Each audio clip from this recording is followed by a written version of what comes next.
Welcome, everyone. This is Transhuman podcast happening on the 7th of October. And we have here, well, I'm Roy. This is Simo. And we've got Stefan Van Der Wel. He is an expert in longevity supplements, nootropics, and not as much of an expert as Brian Johnson, but you know, I try. He's very modest. Very modest. Next we have Oliver. Expert in Google Cloud. Yes, he's an expert in many things. Yeah, many things. And yep, Linux, CentOS, I heard a lot. Now we have Brendan here. Yes. Science, obviously. Yeah, science party. On Wasn't the science science party. party. Now fusion party. We're involved in transhumanism, and traditionally my big funds is, I suppose, AI, augmented reality and virtual reality. And he's got all the swag. Oh, yeah, some swag. Yeah. Very good, very good. All right. And we also have off camera Peter Singh. He will make a Cameo appearance. cameo. All right. You can be the mediator. Off-screen mediator. So What are we talking about? now we're talking about what are we talking about? What are we AI. We can talk about AI, and well, we didn't really decide, but we threw around China and India and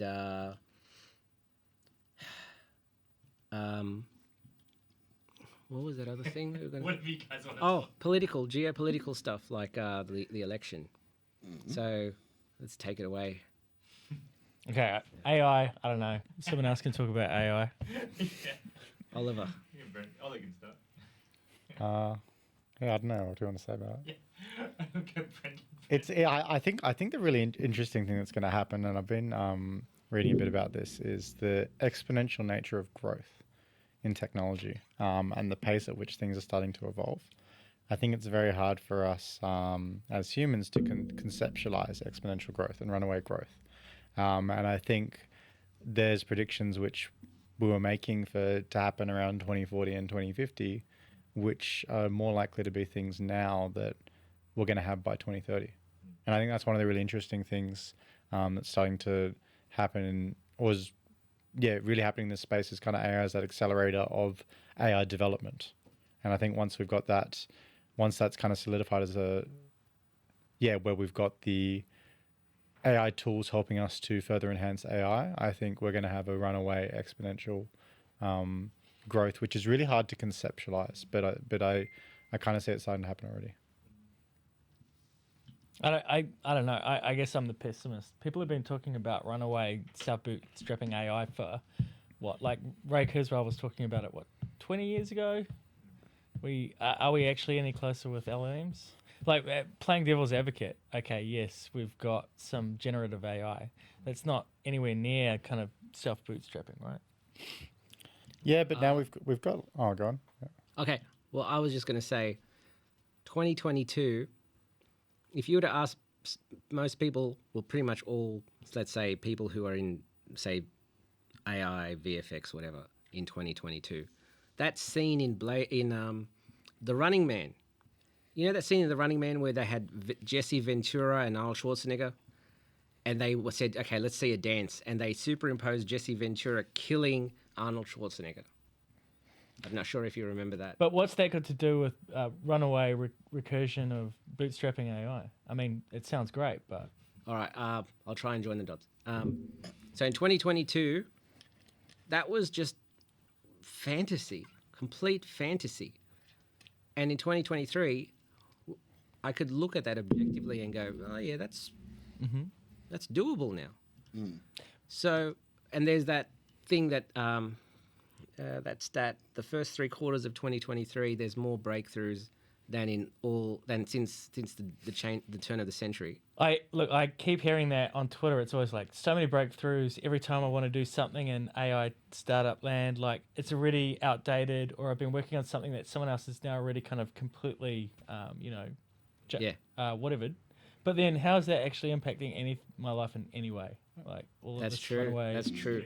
You can keep talking about runaway AI and models and whatever, but haven't really seen much. I mean, So until it starts to really impact, there is always a doubt. That's what you're saying, right? well, no. I don't think we've answered the fundamental question. So what Ollie said was, we can't understand exponential growth, and we can't understand self-bootstrapping, right? Which is what would happen where an AI can start working on itself, which is, what Ray Kurzweil was talking about, where you get, intelligence passes on intelligence, the speed changes, paradigm changes to a point whereby, you get this massive exponential growth in intelligence almost overnight, right? Yes. But for that to happen, it needs to be recursive. So the AI needs to be basically re-engineering itself. And what I'm saying is that I don't think we're any closer to that. And I could be wrong, but I'm playing devil's advocate. Oh, yes, all of course, you've said is we've got some really cool things. Okay. Yes, we have very cool things now, and Can whether you paint what's been happening recently? I don't think Stefan uses Well- any of the tools. Well, don't. I suppose the big problem is not the fact that we've got this self-bootstrapping AI technology yet, but all the puzzle pieces are coming together, right? So in other words, if you had asked someone in beginning of 2022, most people had never heard of AI at all, right? Science fiction shows, even most respected scientists, it's always something that's looking 10 years down the track, right? The public certainly wasn't talking about AI. And it really took, I suppose, beginning of last year when some of the whispers of AI Dungeon came out, where people were like, "Oh, this is cool. I can make a little dungeon crawler. I can type some things into it, and I get a really cool story." But that was like a gimmick, and it was very, very hard to get hold of because the servers are always running out. It was always busy. But it was a toy. No one cared. Then it was like Stable Diffusion, some sort of generative stuff came out, and people were like, "Oh, cool, you can generate AI art." Again, nothing very, very exciting, right? And then, of course, last year, we get ChatGPT comes out, and then the public really starts talking about it, right? But not much until this year when, GDP4 comes out. Then everyone's talking about it. And now the technology is getting better, but it's mostly no one cares about it. But now the public's talking about it. Now everyone's talking about AI. Now it doesn't matter the fact that AI is, any closer to AGI or whatever. The fact is everyone's talking about it, everyone's investing on it. Now the money's flowing. The research papers are going. Everyone's starting to panic. You're either getting to the point where, AGI is going to kill us all, or we haven't joined in AI close enough, we're going to get taken over by other companies that have already invested into it. So now the mad panic of investments coming in, right? So you've got lots of money, you've got new generations of chips, you've got new software that allows you to generate chips faster. So now you've got an acceleration of the chip process. So the hardware problem is almost solved. Is chips actually accelerating past Moore's law? Because like Moore's law has been a pretty standard rate of transistor increase, right? Are we saying that we're now increasing Moore's law? I'm saying it's easier to generate the new generation of chips. So you had about 1 million-fold in compute since 2010, 2020. All right. I know, but Moore's law's been pretty constant for But 50 everyone's been saying that Moore's law's dead. GPU is going faster than Moore's law. Yeah, it is. Yeah. But everyone says that Moore's law is dead. These technologies are now allowing us to keep that and kick it down the road a little bit further. But the thing is, the new software that allows you to design new chips is improving to the point where AI does it all. And it's not, it's not AGI, it's not all that, but it's really So clever it's stuff. not quite self-bootstrapping, but it just needs a little bit of steering and whatnot, and it does most of the work. Yeah, we've got hardware problems solved. A lot of people say now it's the software issue. e.g., the software that actually runs on the chips to create this AGI, that's the unsolved problem. The hardware's almost there. Yeah, but I think you're right. I agree with the points that you made around like one, the consumer adoption being a big part. Because I think you look at some of the statistics, I think it's roughly a quarter of Americans have used ChatGPT. Now, that might seem like a small section of the population given how important we believe this kind of technology is, but that's actually a huge proportion of people in the US that have used a technology product. And it's only been out for what, a year and a bit. So I think like with that kind of like consumer interest comes economic opportunity. And I think that like a lot of companies now are starting to see that economic opportunity with AI. And the way I think about something like AI is like to think of like something, I guess the iPhone may be a good example. And like how long was it between when the iPhone came out and then everyone had a smartphone in their pocket? And it's like if you think about it in the history of technology development, it really wasn't that long a period of time between when we had something. So I don't think it's going to be as long as we think it will be between, say, the first iteration of ChatGPT and when we have like a very powerful type interface that is multimodal and is it be able to exceed human intelligence in a lot of areas and be more useful than a human for a wide variety of tasks beyond our conception. I mean, yeah, I would, playing devil's advocate, I'd say ChatGPT 4 even. It's just maybe a slightly better version than Google search, right? Like Google search, you're going to get something that's approximately good, whereas if you use ChatGPT 4, you're going to get like an aggregate summary, which maybe it's slightly better. I got to disagree with Yeah, I that. disagree. I got to disagree. I just got to mention one thing. Yeah. There was this show on TV. I couldn't remember the name of it, and I just remember thinking and I just asked ChatGPT, "What's the name of that show?" It's got this dude running around and he goes into an industry and he just tells you how bad that industry was. And you tried that in Google search and it didn't work? Of course not. Didn't work. Okay. Yep. So it's slightly And he better told version me- of Google search. That's probably the show Adam Ruins Everything. And he was right. Yep. I found ChatGPT is really good at that kind of stuff. Like if you know like a little bit of information about a movie or TV show or a song, or even in like a vague explanation that Google search couldn't do. Other things that Google search like isn't good at doing. Generated logic, so things like regular expressions. If you if you explain and plain language to ChatGPT what you want to generate in terms of like a regular expression, it's very good at doing it. And the other thing that I think it does very well that Google search doesn't really do is explainability.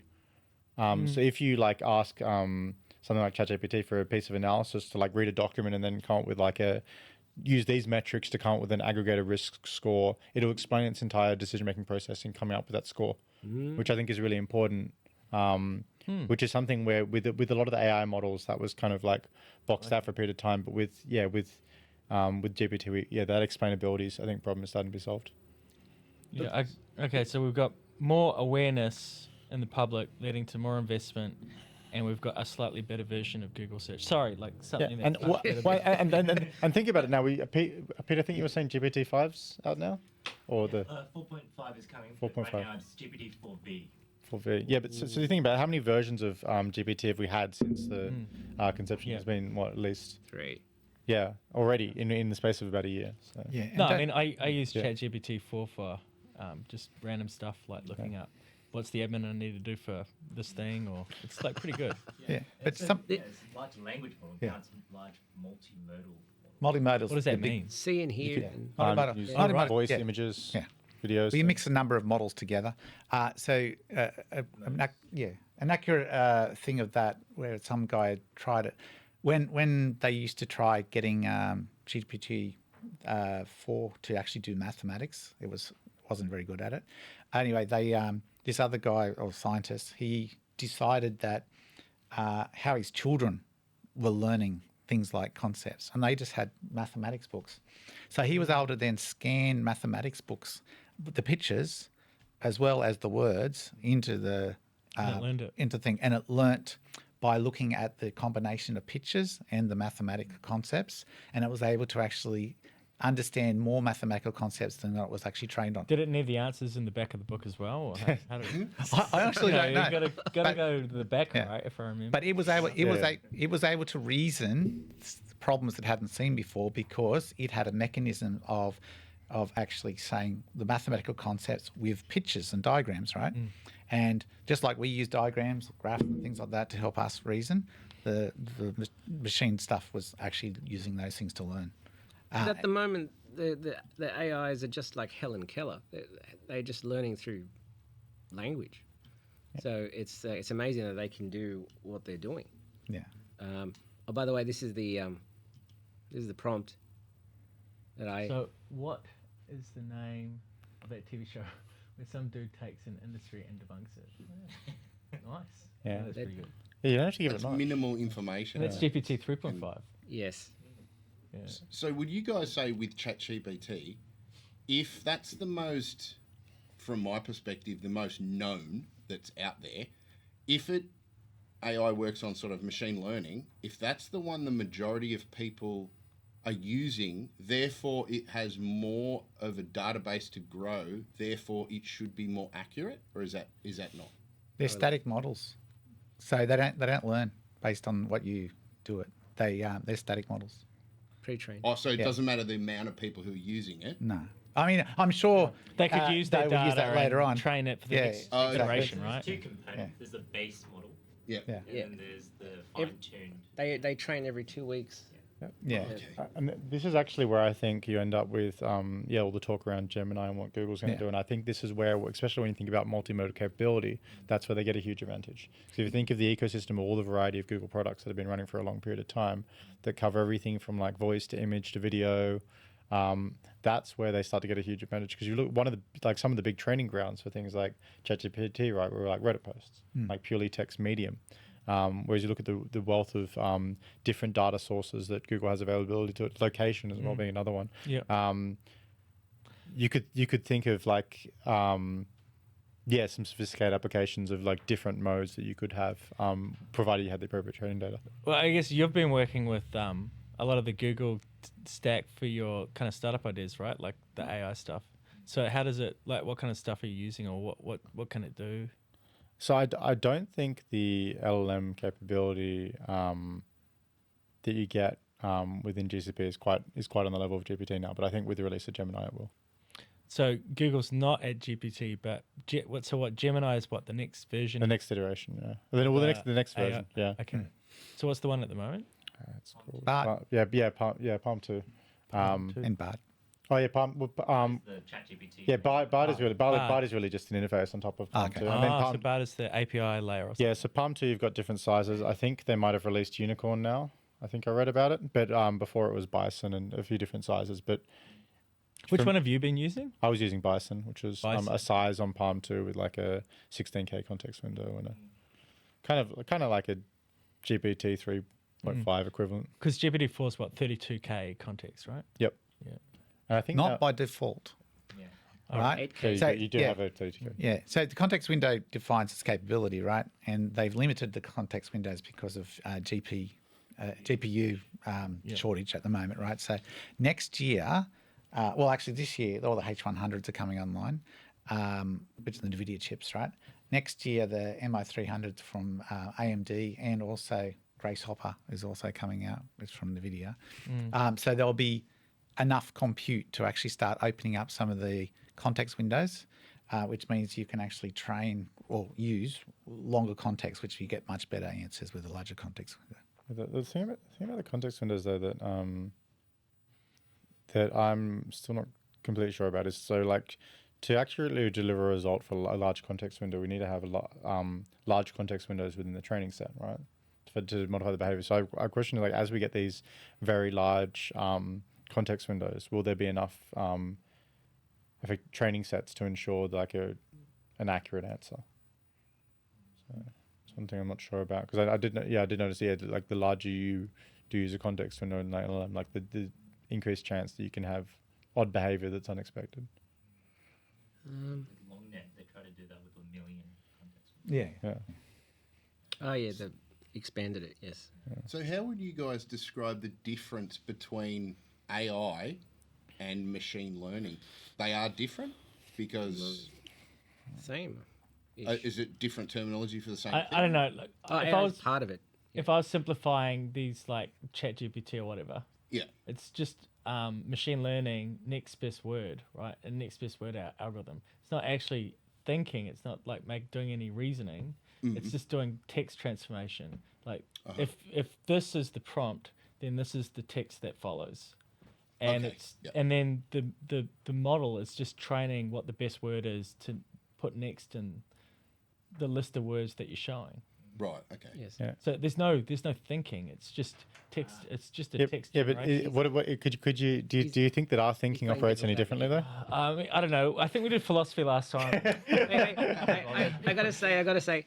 So, I saw something this morning about that, and in order to predict the next word, it has to create models of the world in order to accurately predict the next word. So things like space and time, those general concepts, it has to create. So it's constantly abstracting in order to properly answer. And I thought, oh, that's. I don't know if that's thinking or not, but The next prediction is the output, but yeah, to get there is the process. yeah, the process seems to be. I don't know. I can't think Yeah, deeply. I think we have an inflated sense of the power of the human mind. Yeah, I just don't feel like doing theory of mind on this.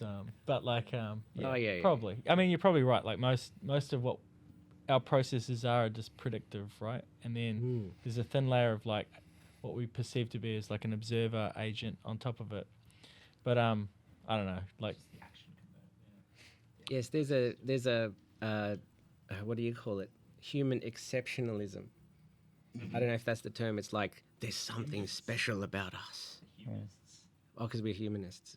So Sam Altman's a humanist. yes, famously so. Yes. well, and I think it's just like what is the nature of observation, or like as an observer of like information, you know, like it's the I don't know, like the main argument is like, so what's the difference between a philosophical zombie and a person? So you can have an AI agent that looks, talks, acts, does everything correctly, right? But it's not actually observing, or doesn't have a conscious experience. It's That just is- playing out yes. algorithms. And then how can you tell the difference between that and you? Well, you can't really. Yeah. But at the same time, you know that you Are you? that you personally do have that, whether or not it's illusory or not.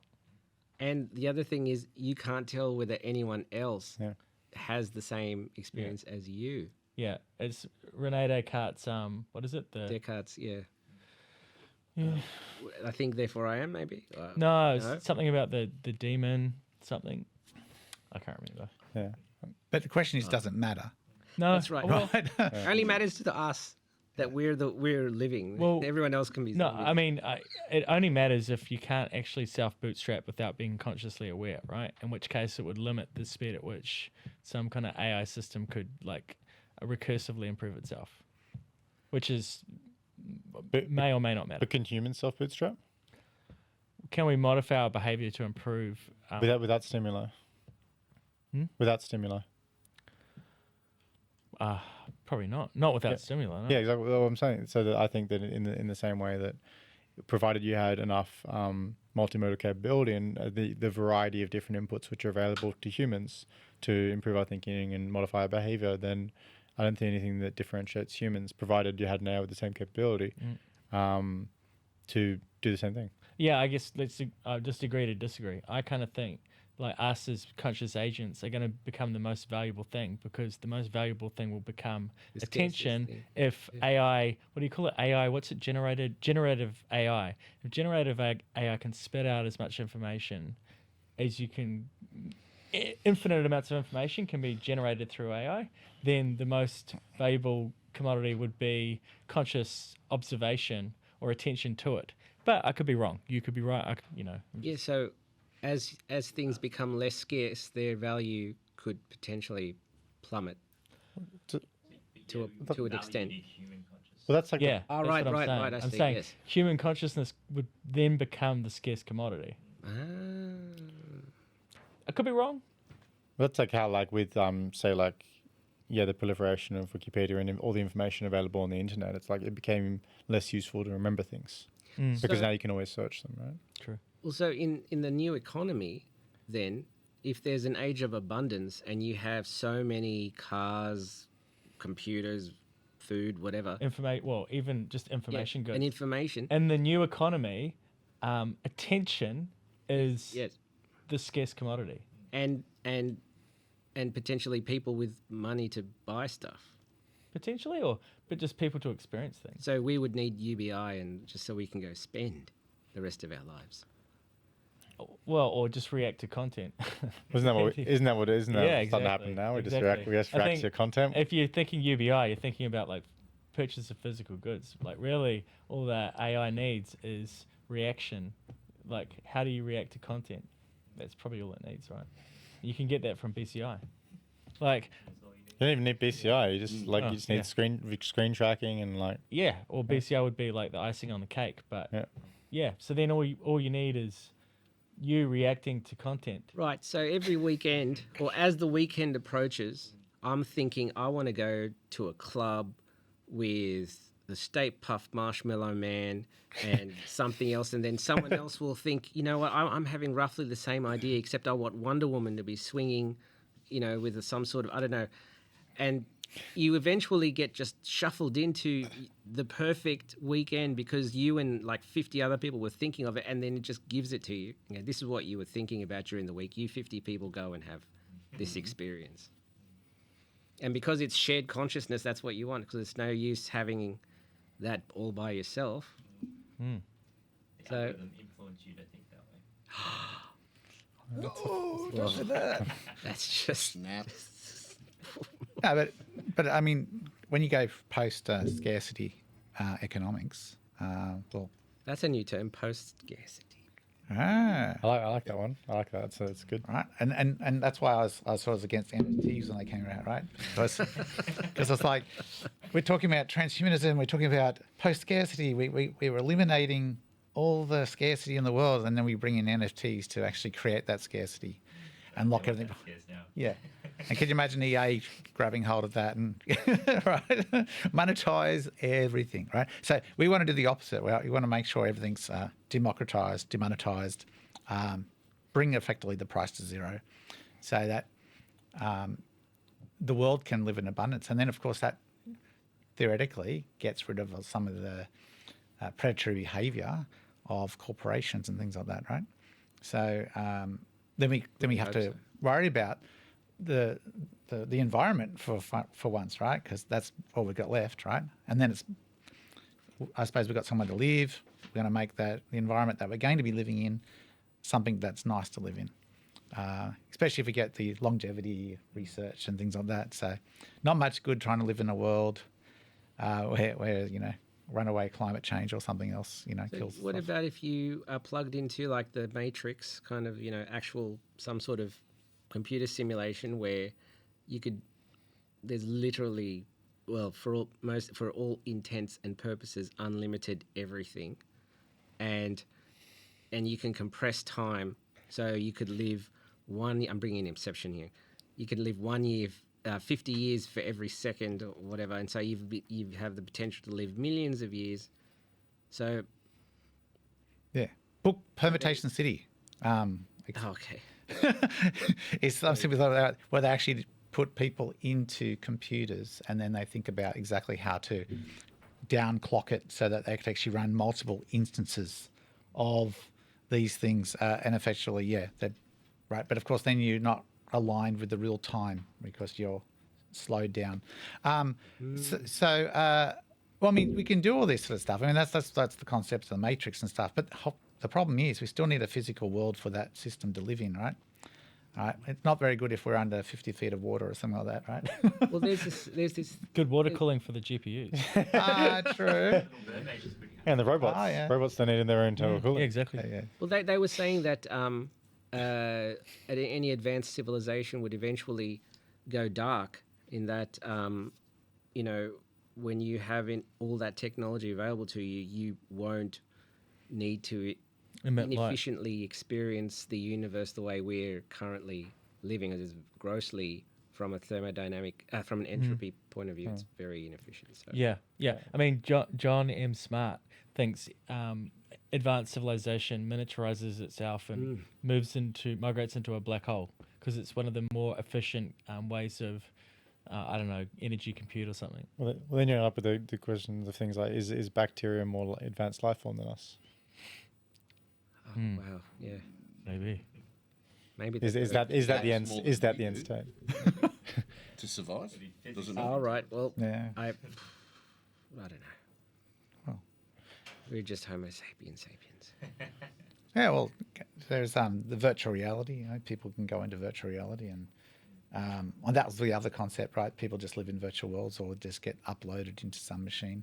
But the one thing that VR currently doesn't have, which is it doesn't accurately stimulate the vestibular thing Yet. yet. I wanted to, so I can go skiing, bungee jumping, race, and you can feel the acceleration. Yeah. Well, that's full dive VR, right? That's the holy grail of VR. Yeah. So. Is the Holy Grail that, or like some sort of, I don't know, BCI? BCI is the style holy thing? grail. Or Neuralink thing, so you can project the world into your whatever visual cortex. Yeah. Okay, what's the next topic?